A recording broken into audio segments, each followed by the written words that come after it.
Hey, well, it is 2 o'clock Eastern, so we will go ahead and get started. My name is John Mann, and I'm an assistant professor here at Michigan State University, and I'm hosting today's webinar, Creating Resilient Small City Downtowns, which is sponsored by the North Central Regional Center for Rural Development. Before we start the presentation, I want to point out a couple items real quick. So as your questions come up, please enter those into the chat box below. A couple of you have already taken advantage of this and identified which state you're in. So we'll get to those questions at the end of the presentation. The next thing is we're recording the presentation, and so you can see this little red dot to the upper right side of the screen, and so that indicates we're recording. And the recording, you can access the recording at the URL listed on the participant notes at the NCR CRT page. So with that, let me briefly introduce our presenters. So today we have Bill Ryan. He's with the University of Wisconsin Extension's Center for Community and Economic Development. Chuck Law, also with the University of Wisconsin Extension. He's the director of the local government center there. And then we've got Zach Kennedy with the University of Illinois Extension Community and Economic Development Unit. So today, Bill, Chuck, and Zach are going to tell us a little bit more about creating resilient small city downtowns. So gentlemen, go ahead. Well, welcome everyone to our webinar today. Chuck and I are up in Madison, Wisconsin, and Zach is down in Champaign, Illinois right now. And we all have good sunny weather here, and we're hoping that you do too, although I guess other percentage takes people out of their office for a long lunch, but I think you're all here today, so thank you. Many of you already do great extension work in downtown development, but wouldn't it be helpful if we knew others in extension, other colleagues doing similar work in our states, in other states? And wouldn't it be helpful to exchange ideas and develop joint programs across state lines? Well, the goal today is to become familiar with a new website that will encourage collaboration, make our programming even better, and benefit us all. We're going to pull in a poll question to get a sense of how many people have experience working in downtown development, or you plan to have some experience in downtown development. So go ahead and vote yes or no or no vote.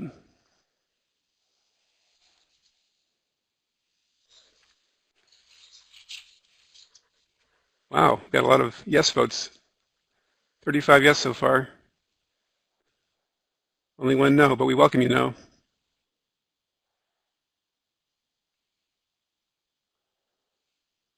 Everyone voted? Okay, let's close the poll. 97% of us have done work in downtown development or plan on doing work in downtown development. So what we're talking about today are two different grants that are merged together. One grant is an inventory of downtown development programs and resources around the Midwest and perhaps around the country. The second is a series of case studies of resilient downtowns that helps fuel the information in the first inventory that we're talking about. So the inventory is a website created to connect extension educators and colleagues in other states doing downtown development work, whereas the case studies are designed to highlight best practices regarding small city downtown revitalization efforts. Now, both grants, when they were submitted in 2015, had the words resilient downtowns in them. So with that being said, we thought it'd be a good idea to reach out to the other resilient downtown group and see if we can merge our work together, at least in this final website that we're going to be presenting today to you. And the other thing is nice is it's two webinars with two topics, so all for the price of one. So we welcome you this morning. Next slide shows the team members on each of the two teams. And we have quite a bit of talent on these teams. We met periodically and we talked over the phone quite a bit. And there are a few people that actually cross both teams. Ryan Pesch, Bruce Schwartow, and Todd Johnson win the award for being on two teams that together are coming together at this point into one team, one project.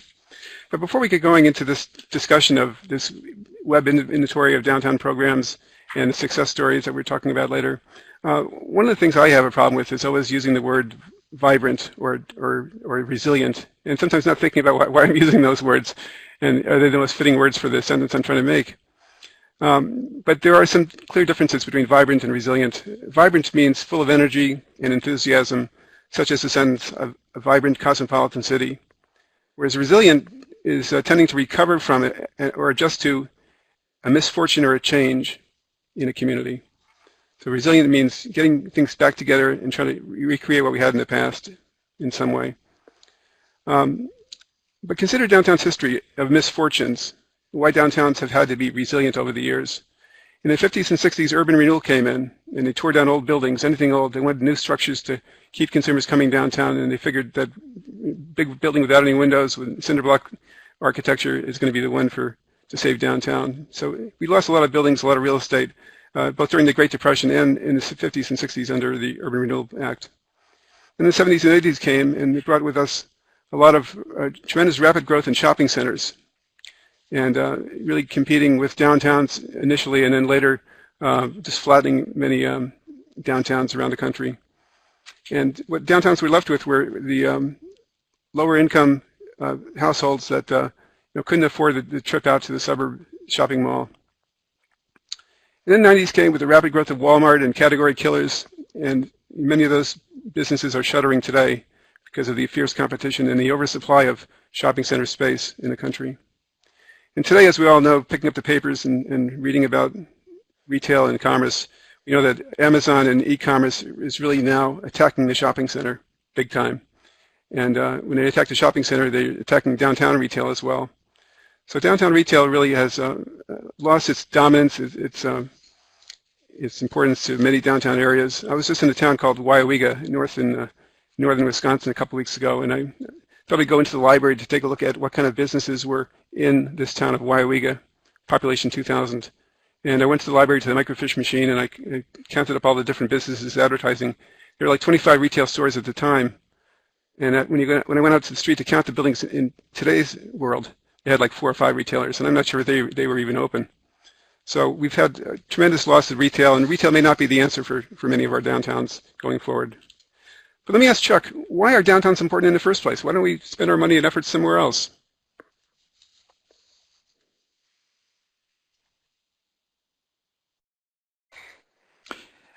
Let's take a few minutes to talk about why downtowns are such an important part of our local communities. A community's traditional business district has always been seen as its core. It's often perceived to be the center of commerce, where the everyday business of the community is conducted. Downtowns have historically served as the retail hub, the location of municipal buildings, and home to financial institutions. But today's downtowns represent more than that. They are places to work, to play, to shop, and to live. As a result, traditional downtowns represent an area of the community with substantial infrastructure and significant history. Downtown buildings are often the oldest in the community. As a collection, they represent the community's richest stock of architecture, contributing in a large part to a community's unique sense of place. It's a widely accepted fact that businesses looking to relocate look first at a community's downtown area for signs of vibrancy. The overall look and feel of a downtown often serve as the litmus tests for a community's well-being. Abandoned storefronts and vacant upper stories, rundown streets and sidewalks needing repair, unkept window displays, non-functioning streetlights, lack of shoppers and other pedestrians indicate signs of trouble for businesses and industries looking to relocate there. We'd like to take a few minutes to highlight some of the issues facing downtowns.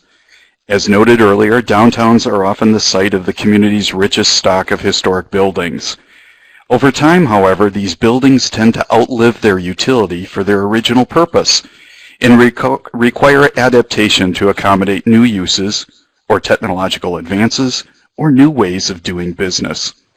This can be costly, require skilled professionals experienced and knowledgeable about adaptive reuse, and property owners who are willing to accept and support renovation versus new construction.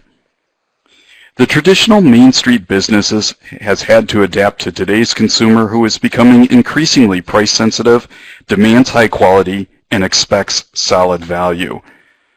How many of you have walked down a store aisle recently and saw someone making price comparisons on their cell phone? This consumer evolution is the result of a changing retail landscape.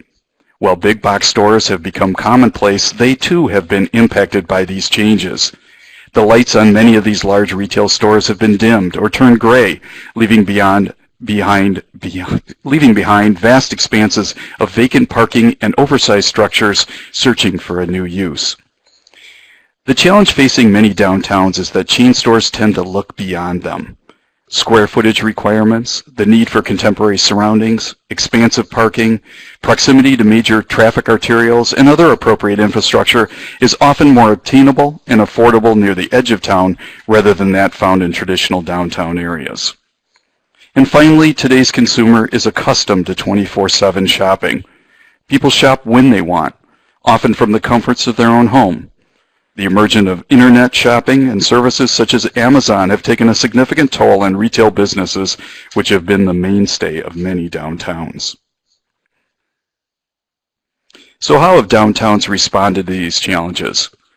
One of the most noticeable changes we've seen is how building use has become more diversified to include less traditional types of retail businesses, more hospitality-related businesses and restaurants, as well as housing. Traditional retailers have been forced to become more sophisticated in how they respond to consumer demand and product selection. Downtown retailers have learned to cohabitate with big box stores either by refining their market niche or moving beyond parochial marketing strategies toward promotion of the entire array of shopping options a community supports. Downtowns can capitalize on opportunities chain stores cannot, including offering food and merchandise produced locally, facilitating homegrown business development through physical incubators or pop-up shops, events and art displays, or offering programs supporting entrepreneurship. Downtown retailers and businesses have jumped on the e-commerce bandwagon by establishing a strong internet presence. In fact, they can often do so in ways that provide direct competition to big box retailers. These sites are just as accessible on mobile devices, and savvy entrepreneurs have capitalized on social media to drive customers to their products. Downtown's overall role has changed to provide 24/7 vitality. Downtowns are now supporting a wider variety of social events, weekend and evening programs designed to bring and keep people on the streets. Farmers markets, artisan fairs, late-night gallery showings, wine walks, events for foodies, outdoor music, and concerts are commonplace and have moved beyond the traditional parades and promotional events where merchants ply their wares on the street. We now want to do a little bit of an interactive exercise, and we're going to ask you to help us identify those communities that you would consider to have both vibrant and resilient downtowns in your area. Please find the chat box option on the lower left-hand side of your screen and type in the name of that community. We'll pause for a moment or two to see what communities come to mind. Crookston, Nashville, Illinois, Sycamore, Illinois, Medina, Ohio, Traverse City, Michigan, Fort Wayne, Indiana, Northfield, Minnesota, Naperville, Illinois, Rockford, Michigan, Petoskey, Michigan, Grand Forks, North Dakota. We'll take one or two more here before moving on. Fargo, North Dakota, and maybe one more.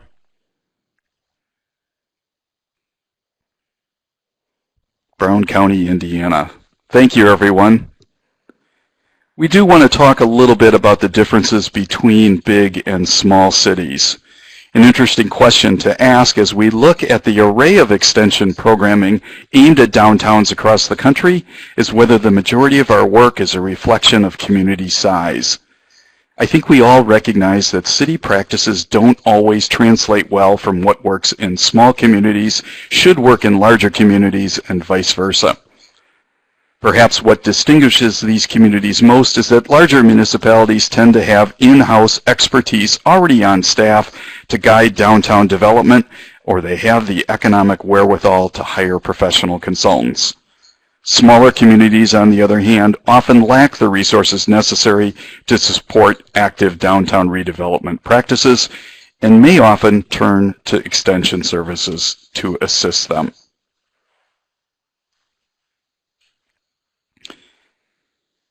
So who supports downtowns? If we take a more holistic look at who generally provides services and support to downtowns, three major groupings emerge. These are identified on the graphic on the screen in front of you.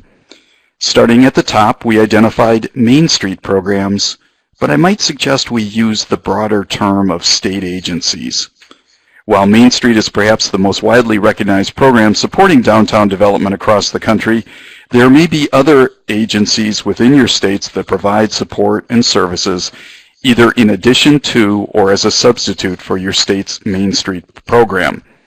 For example, here in Wisconsin, we also have the regional planning commissions that have supported many downtown development projects over the years.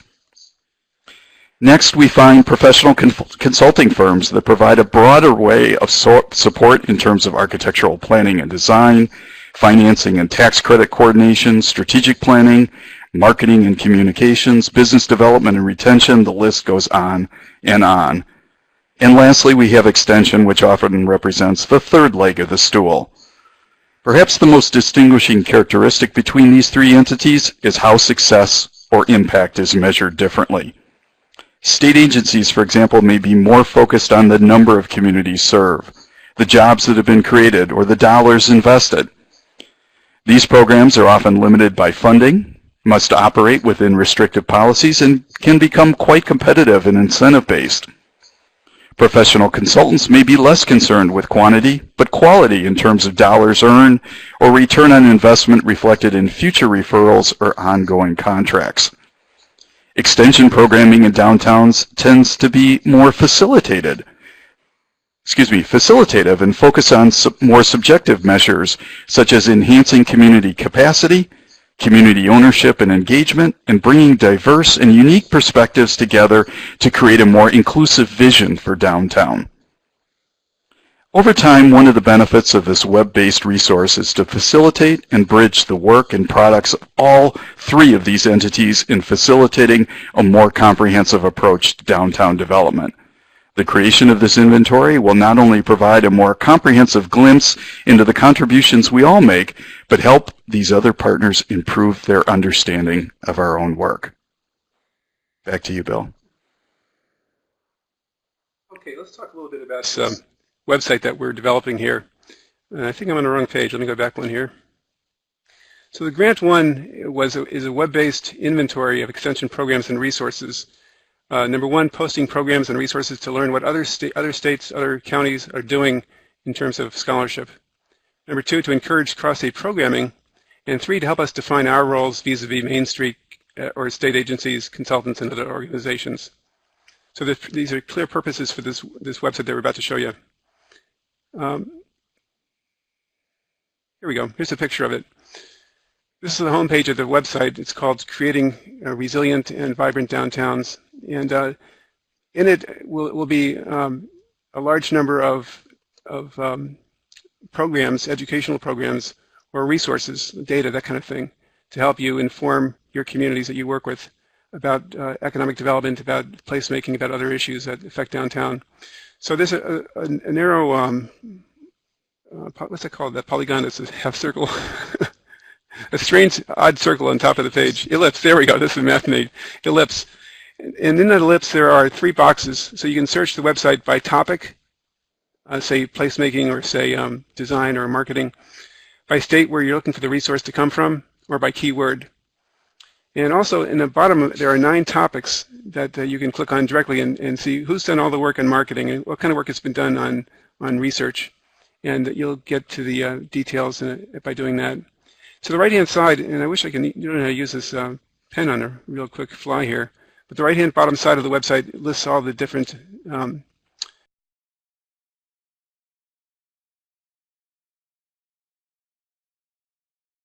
success stories that Zach is putting together and posting there under the right-hand column. So that's a quick look at the website. Now, where does it take us? If you click on one example, say we clicked on, well, let me first of all share with you what these 9 boxes are, since you probably can't read them. When we went through the different websites of different extension offices around the country, and we tried to glean from those visits what kind of programs they offer that are related to downtowns. Sometimes they're related to the entire community or the entire county, but if there's a relevance to business retention, business attraction, Below that is customer service, or actually to the right of that is customer service. That includes topics such as silent shopper programs, hospitality programs. The third box on the top column is called leadership and organization, which includes assisting downtown directors. The fourth box with the women's holding something is marketing, and includes advertising, events, and e-commerce. There's another box in the middle called placemaking, which includes capital improvements in public spaces. Then there's a planning box where the person's with a pen on the paper there, including visioning and strategic planning topics. Real estate and finance in the bottom right, bottom left, that includes things like TIF financing and bid financing. In the middle is research. That's primarily market research, market analysis type work. And to the far right, bottom right, tourism, since that's an important component of downtown revitalization work, trying to get a certain percentage of the tourist dollar to spend their money downtown. Now, Main Street has four broad points that they use: organization, economics, design, and marketing. And we're kind of coming up with our 9 items here based on what we are good at, where the depths of our knowledge is. And so these don't fit nicely into the 4 points. They contribute to the 4 points by offering a significant depth of research and topic. So once we go to this site and we pick out a program, say we want to find something on independent retail and how do we help independent retailers downtown, we could go to West Virginia's program, and going to the next page, we click on West Virginia's program called Independent Retail Assessment Program, and you can get to their website. And you can read more about what they offer. Perhaps it's something that you could adopt in your community, in your county or state. So this happens to be an example of a program that helps small downtown businesses stay competitive. An example of a resource is the next one. This is our downtown market analysis toolbox that Minnesota and Wisconsin and Ohio have worked on over the years, giving the reader, the user, the ability to develop a comprehensive market analysis of his or her community. So we'd like to put your fingers to work on the keyboard, and we'd like you to go ahead and in a second here, open up a browser. Actually, we'll click on the URL, and you'll get into this toolbox yourself directly. And we'd like you to spend just about a minute on this, since we're running on time pretty well. But spend a minute and look through the website and try to find one name of one downtown-related program in the U.S. that you find interesting, that you maybe want to look at in more detail. So you'll be taking this blue URL, double-clicking on it to open up a new browser, and then off you go into the website. And we hope you come back. So give it about a minute, okay? And when you're done, go back to the chat box and type in the name of the program.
Okay, we got a few entries here.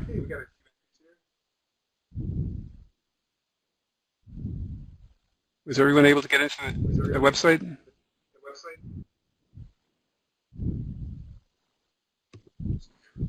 Looks like everybody did pretty good here, Bill. What do you find, Chuck?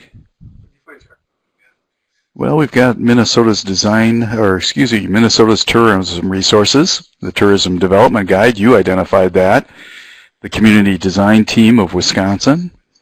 Zach mentioned the Penn State, a manual for small downtowns. Andy mentioned Power of Business Network in North Dakota, Vermont, New Hampshire. Linda, Placemaking and Design. We had a guest, Power of Business. I mentioned the Hometown Collaboration Program from Indiana. Got the Penn State Manual for Small Downtowns. Red Carpet Service from Nebraska, Manual for Small Downtowns. Jennifer, the First Impressions Program, Customer Service Program from Connecticut. Pam, Tourism, Small Towns, Big Ideas. Amanda, Business Development. The list goes on, Bill. That's great. And our hope is that we can expand this website, this inventory, significantly. I think our gut feeling is that we only have about half as many of the programs that are out there captured.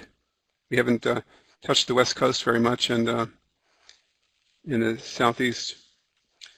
So our next steps here with this project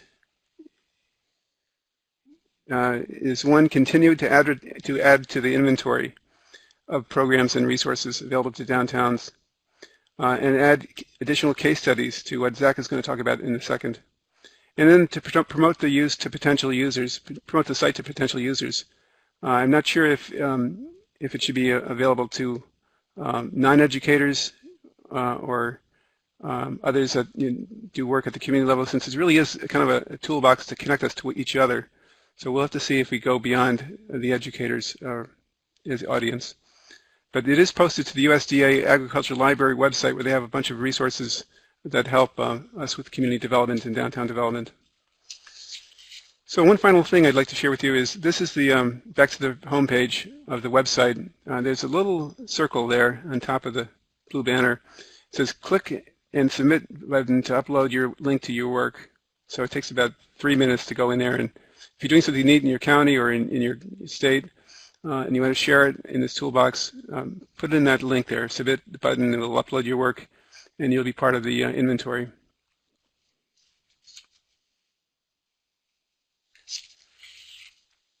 So now we're going to move it over to Zach and talk a little bit about these case studies that are being completed now, that parallel the inventory that we're talking about, parallel the whole purpose of building resilient and vibrant communities through his case study examples.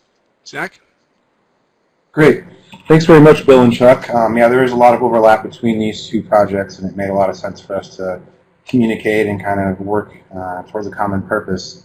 And so for the grant that I'm going to talk about, the overall purpose was to understand and document small communities with successful downtowns, and then to try to identify some of those transferable approaches or programs and identify kind of a best practices approach for local governments as it relates to downtown development or redevelopment.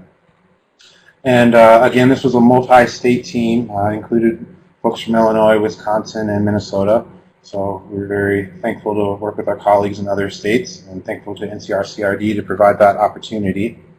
So the communities that were selected in our pilot study were Canton, Farmington, Silvis, Galva in Illinois, in Wisconsin, Mineral Point and Viroqua, and then in Minnesota, Alexandria and Lindstrom. And I appreciated Bill's talk about the difference between vibrancy and resilience. And really, the communities that were selected, they kind of exhibited traits of both in various degrees depending on the community that we're talking about.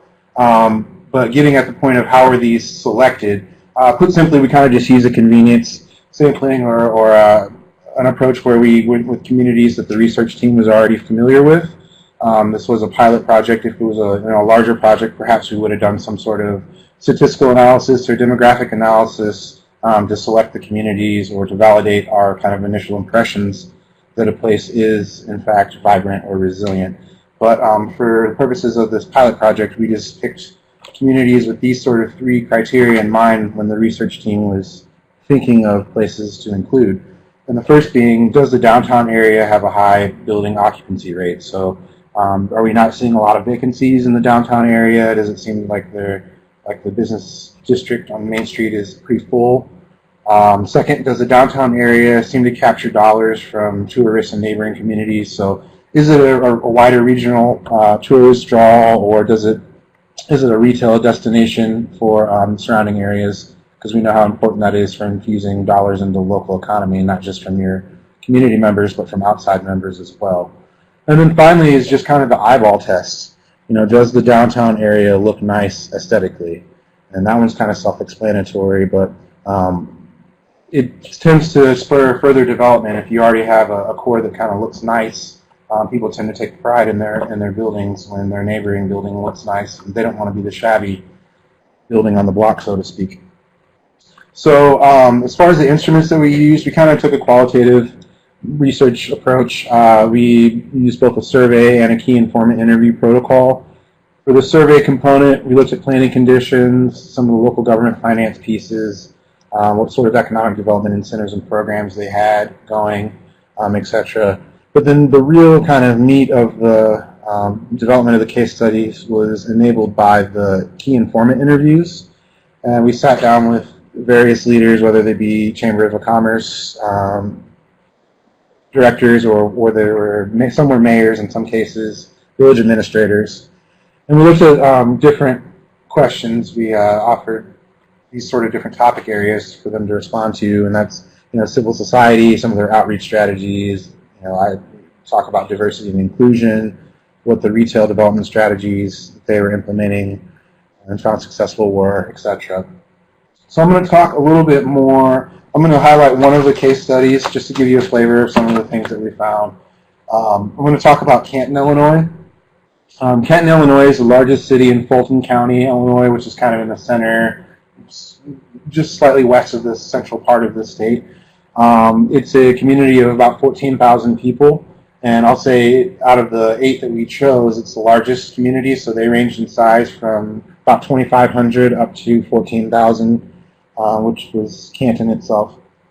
But Canton, its recent history is really not drastically different from that of many other small American towns. Canton's primary industries lay for many years in manufacturing and raw materials production. The city was a center for coal mining and a locus for industrial transportation routes, but due in large part to changes in manufacturing and industrial restructuring, as well as demographic changes, Canton kind of struggled to maintain its relevance in changing times. However, the tide began to turn for the community in around 2008 when Cook Medical, which is a medical device manufacturer based out of Bloomington, Indiana, when they decided to locate a major plant in the town. A sense of hope and potential transformation spurred other investments and developments, and this was all anchored by an update to their city's comprehensive plan. That was my audio now. I got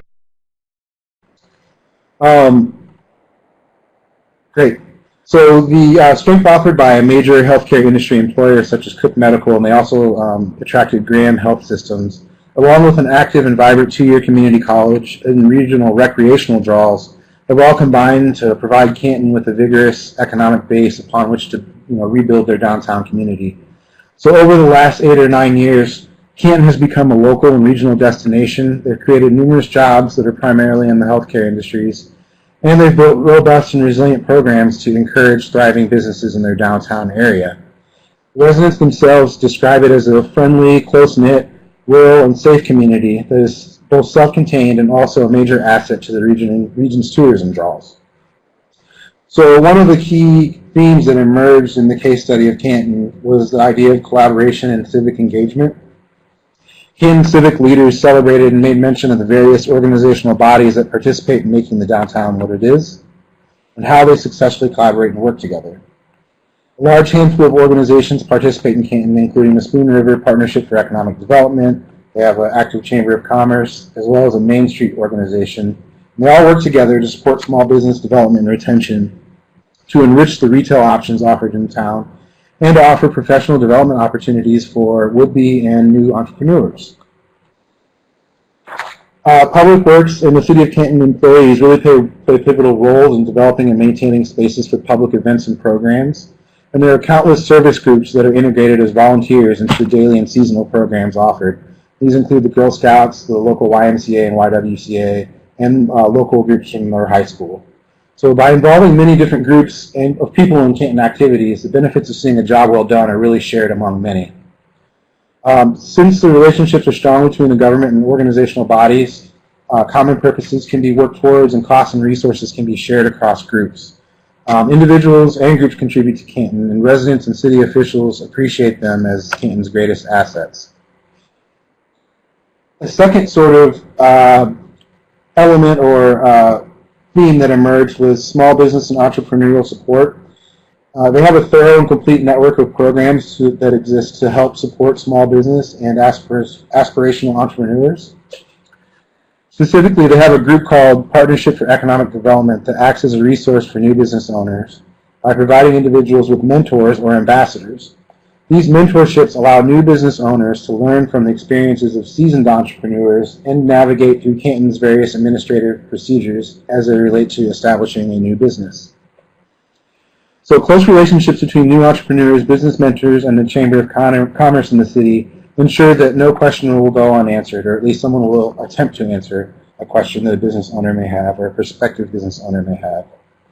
And then finally, the Partnership for Economic Development and the Chamber of Commerce disseminate information about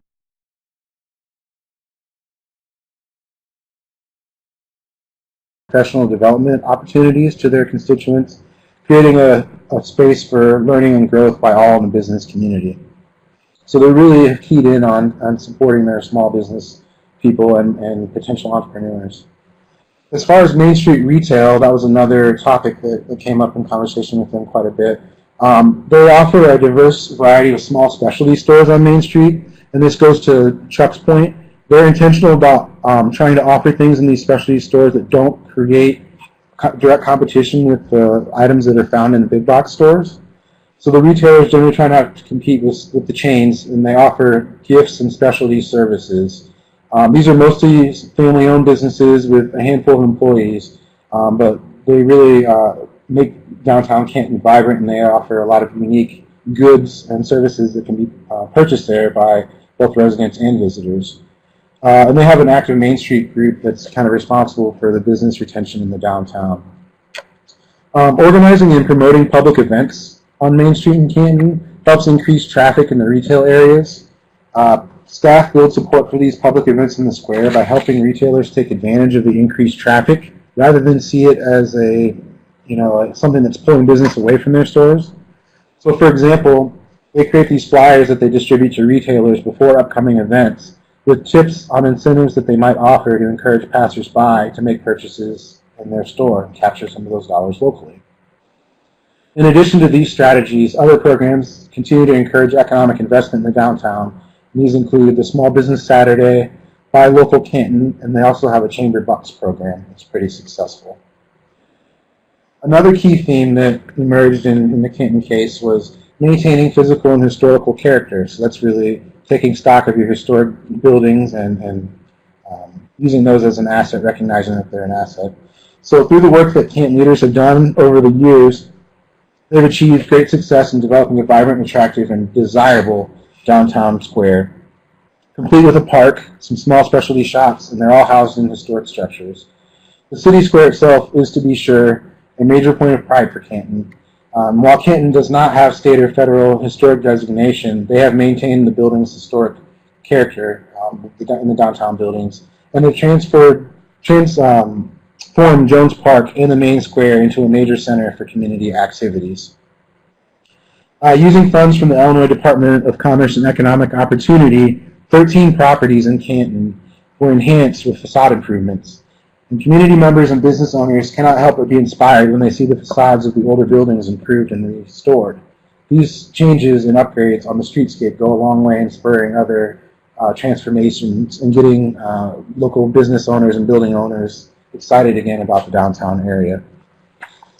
Another point was the importance of public events and programs in Canton. According to Canton officials, the community's public events and programming are one of the most valuable assets to citizens and visitors alike. A diverse array of events are scheduled throughout the year, including an annual arts festival that's called Art on Main. They have weekly farmers markets throughout the summer and fall, music events in the park, a kids fest with an annual theme, and seasonal events for Halloween and Christmas. Sometimes specific groups are responsible for planning the programs, such as the Canton Police Department's organizing the Films in the Park series. These events really enrich and enliven the daily life in downtown and create memorable experiences for the public. The final theme I'll highlight, due to our time constraints here, is the idea of clear communication, and specifically through their website, social media, and marketing efforts. Canton staff really go to great lengths to keep residents in the loop about events, programs, and other opportunities. The Canton website is kept up to date with detailed information about various organizational bodies, main points of contact, as well as bylaws and legal information. Or various organizational entities, many of which I named earlier, they all share in the cost of the website, and they're all allowed to post information about their group on the website. In addition to the city's website, Canton reaches many of its citizens through social media, and they also still emphasize traditional media routes such as newspaper, articles, and radio spots. City staff also target the larger regional newspapers, which allows the information about Canton to extend beyond the community and the immediate area itself. Canton leaders take advantage of opportunities to engage and communicate with people. Public meetings are held, which are televised, which is not uncommon. But it's important because it allows folks to, who can't be there in person, to review the information that was presented later, so it kind of broadens the audience. But they also have more innovative means for engaging people, including downtown participatory programs. One of them is called A Walk with the Public, where the city officials in Canton literally walk around the downtown with the public and hear public perceptions and desires for downtown redevelopment or further new development. The city once implemented a much larger and more involved media campaign, and while the city officials see such campaigns as desirable, costs associated with them make them prohibitive as a regular, ongoing occurrence. But even without such a robust and complicated and expensive campaign, Canton really does an exceptional job in connecting the community with all the resources that it has available. So those are just a few of the key findings from Canton. There are a couple more of the themes available in the case study write-up, but I'll move on for the sake of time. And here just I included this slide just as a point that a lot of the themes that emerged in one community were applicable in other places as well. They just may have been manifest in a different way, or the programs or approaches that they use to realize the goals may be slightly different. But Farmington, Illinois, for example, they were also looking at the idea of private-public partnerships and investment, and capitalizing upon their historic building stock, as well as the importance of clear marketing communication and public events programs. So there was a lot of overlap, and you'll notice that a lot of these approaches and strategies kind of are parallel with what Chuck said earlier, with some of the ways that downtowns are approaching the issues that they're facing, or if you want to look at it from a positive perspective, how they're capitalizing on the assets and resources that they do have.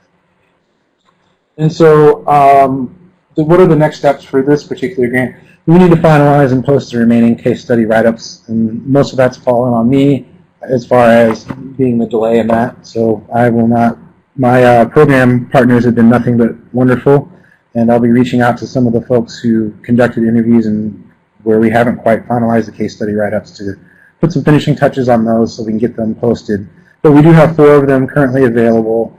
Canton, Farmington, Lindstrom, Minnesota, and Mineral Point, Wisconsin are the ones that are available, and where Bill kind of highlighted earlier on that right-hand column on the URL. It's been included here. So I'd encourage you to kind of look at those, and I'm willing to share our instruments with anyone who wants to use either our survey or our interview protocol if they want to create and craft their own case studies, write-ups. And I'm sure if you talk to Bill, he may be willing to have those posted on the website as well. I think the more examples that we can post, the merrier. And I'll also say that there wasn't anything, earth-shattering or completely new that was uncovered by this, but it's always good to have examples of small and medium-sized communities that are successful in implementing some of these strategies. It can be done. And if it can be done at a place that has similar demographics, then it can be done in your community. And so it really has been a good experience and a good set of information that's arisen as a result of this grant program. So that ends my spiel, and I think at this point we're going to open it up for questions. As you have your questions, please go ahead and type them in the chat box below. I'm going to quickly change the real estate here so we can read the questions a little bit easier, and so I'm going to move this chat box up and expand the size.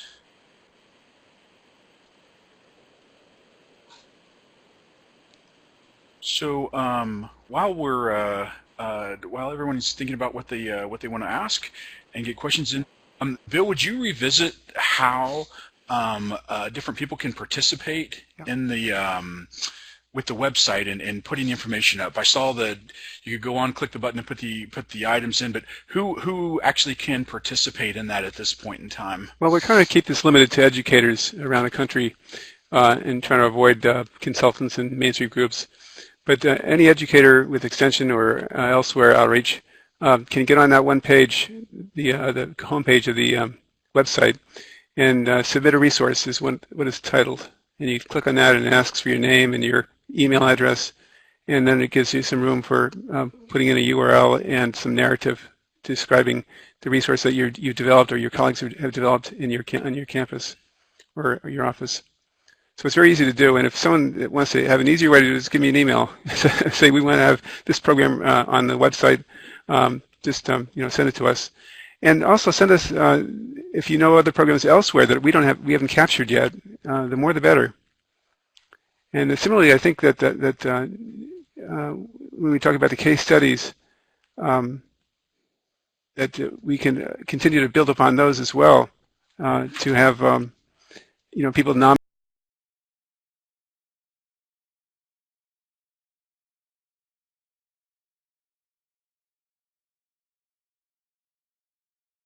a certain community, because I think that goes a long way. When a community gets nominated for something, they suddenly fall in love with extension.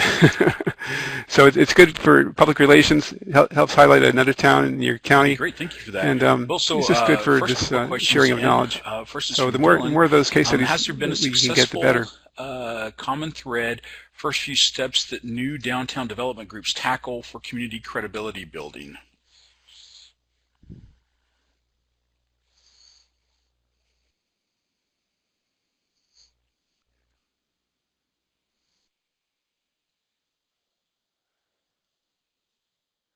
If they read that one again, it's a good one.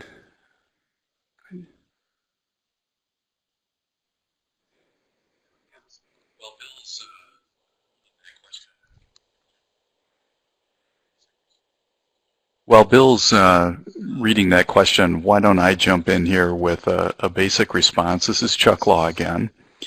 One of the things that we often like to see is something very visible happen. This may come in the form of some new signage, street plantings, any kind of sidewalk improvement, but something visual that the community and newcomers can actually point to say, wow, okay, that group I would is echo that. now I think becoming in a couple of a more the legitimate cases that and we, recognized player in a couple of downtown communities that we development. approached, really having So I would any keep it sort small, of I'd keep it basic, but I would streetscaping make was it kind of as a first step. visual as Or in one possible. case, one of the building owners did a facade improvement, and that really kind of got everyone around him energized. And well, if John Q can do it, why can't I do it? And let's make having an example and wanting to make the entire street look nice. I think having something visual can be very important in getting things going.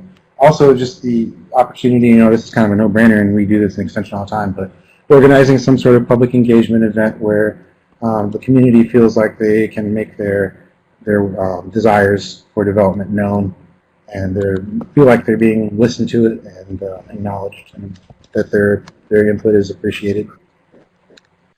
I think from my experience in Wisconsin, we find it very important to, at the early steps, to engage local study groups on different topics that take ownership in the process. And those local stakeholders in this study group then spread the word around town that they're working with this program in Main Street and this and that. And it builds credibility by having people around the table who really own this project.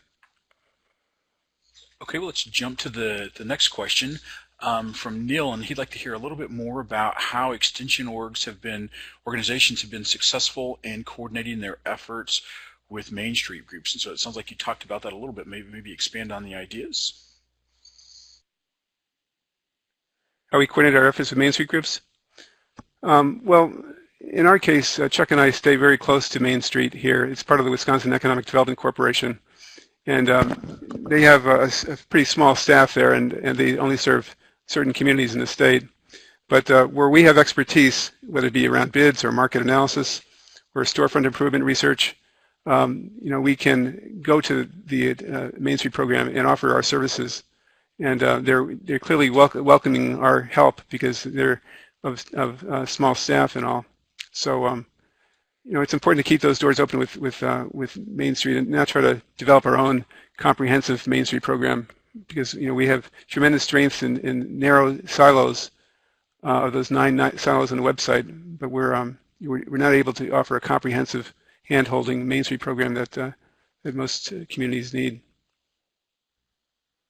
Okay, thank you for that.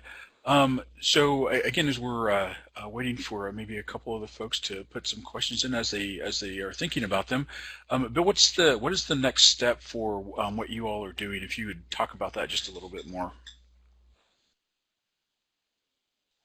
Well, the next step is to continue to populate this website and to encourage collaboration among states and within states, for that matter, and ultimately to help create collaborative educational programs across state lines.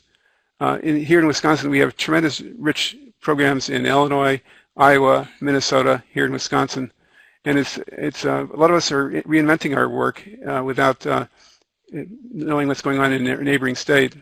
So although there's some probably bureaucratic hoops to jump through in certain places, I think that overall for the taxpayers' money, we could be a lot more efficient by learning from each other and working with each other. So that's our near-term goal, is to, one, populate the website with more examples, and two, then to get the word out and actually go out and try developing some collaborative workshops and other types of programs. Okay, thank you for that. Well, it looks like we don't have any more questions, so I think we'll just take a couple minutes each, and just any parting comments based on the presentation, and any kind of last comments you'd like to leave with the audience. So, Bill, since you just spoke, Chuck, let's start with you, and then we'll circle back around.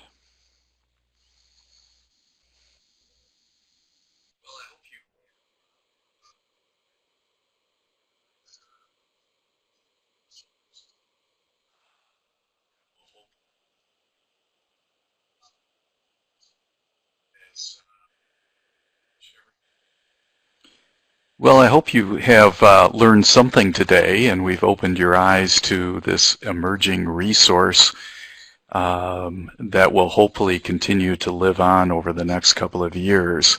But as pretty much everyone online today has mentioned, the true value of this web-based resource is only in as much as you use it, you access it, as well as you populate it. So please take some time to familiarize yourself with the resource, and wherever possible, either submit an idea, a concept, or highlight a program that we'd be happy to follow up on and learn more about. I really think that and certainly one of the benefits of this is meeting new colleagues in neighboring states. The key is really all of your involvement from this point forward. So please take a moment, study it, and use this as a add resource your to help thoughts you and ideas. to improve your work even more, and have fun with it. There are a lot of things in here that I've never heard of before that we're trying to adopt in our work with market analysis. So there are all kinds of different twists and turns in using this website that can add up to some really neat, innovative programming that we can do together. And I'll just reiterate that if anyone is interested in developing further case studies, more than willing to share the instruments that we created and kind of discuss the approach with anyone. John, or whoever, can someone move the evaluation, because I think we should go back to the contact information page. Or slide. There we go. So here is my contact information. If anyone wants to send me an email, I'm more than willing to share our approach and our instruments. And I thank everyone for taking the time to listen today. And I also applaud Bill and his group for putting together that website, because I think that would be a tremendous resource for folks who are looking to do work in this area. Okay, well, gentlemen, thanks for the presentation. It was very informative, and I want to say thanks again to you in the audience for your participation. If, again, you'd like a copy or get access to this webinar, both the webinar recording and the PowerPoint slides are going to be posted on the NCRCRD website, so the URL is below. And with that, we will wrap up this webinar. Thanks so much.